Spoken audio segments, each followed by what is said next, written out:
Lakshmi dress മാത്രമല്ല അവിടെ എന്താ പറയേണ്ടതെന്നുള്ള ഡയലോഗ് കൂടി പാക്ക് ചെയ്താ കൊണ്ടുപോയേക്കണം. അതിന് അപ്പുറത്തേക്ക് മാറുമ്പോഴാണ് അശ്വതി മിണ്ടാതായി പോകുന്നത്.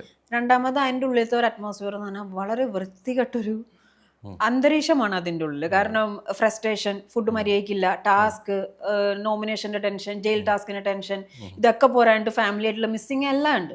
അപ്പൊ പെട്ടെന്ന് ഒനീലിനെ പോലെ, ഒനീൽ പറഞ്ഞ മാതിരി 42 വയസ്സുള്ള ഒരു വ്യക്തി, ഒരുപാട് കാര്യങ്ങൾ എക്സ്പെർട്ട് ആയിട്ടുള്ള വ്യക്തി, അഡ്വക്കേറ്റ് ആയിട്ടുള്ള ഒരു വ്യക്തിയുടെ നേരെ ഇങ്ങനെ സംഭവം വരുമ്പോൾ, കാരണം ലക്ഷ്മി പറയുന്നുണ്ട് മൈക്ക് എടുത്തിട്ട് ഒരു കാര്യം ചോദിക്കട്ടെ, ഇങ്ങനെ കാര്യം ചോദിക്കുമ്പോൾ ഒനീല് മൈൻഡിൽ ഇല്ല ആ സാധനം. പക്ഷെ ഒനീലിനോട് ലക്ഷ്മി ചോദിക്കുന്നുണ്ടോ, അപ്പൊ താനത് വിട്ടുവല്ലേ, അപ്പൊ ഷീസ് ലൈക്ക് പോയിന്റിങ്, ഞാൻ അങ്ങനെ ചെയ്തു, നീ ഇപ്പൊ മാറ്റി പറയാന്നുള്ള രീതിയിൽ പറയുമ്പോ ഒനീല് ഹാൻഡിൽ ചെയ്ത പോലെ അവിടെ വേറെ ആരും ഹാൻഡിൽ ചെയ്യുന്ന എനിക്ക് തോന്നുന്നില്ല. കാരണം മെന്റലി ഭയങ്കര ഡൗൺ ആയിപ്പോ. അത് നന്നായിട്ട് ആള് ഹാൻഡിൽ ചെയ്തു.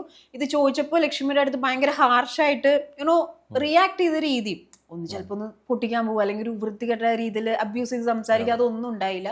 നൈസായിട്ട് ഹാൻഡിൽ ചെയ്തു. പിന്നെ ലാലേട്ടൻ വന്നപ്പോഴും എല്ലാ ഇതുപോലെ കുറെ ഒനീലുമാരുണ്ടല്ലോ,